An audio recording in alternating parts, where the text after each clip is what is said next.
Fa tsy mahadiso manontany, anazay mo firy taona? 22 ans. Afa manana sifa sa tsy manambady? Afa atsaka tagnan'izy zay vadiny ato.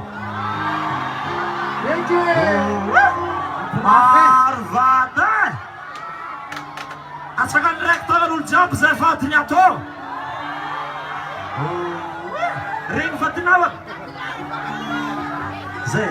Ty micro, ameso azy cadeau zala. Ameso azy cadeau. I cadeau nao mba vidianana raha vidina raha mbo sotrosotroana hely any. Ok, merci beaucoup e. Amenale bravo mafy izy.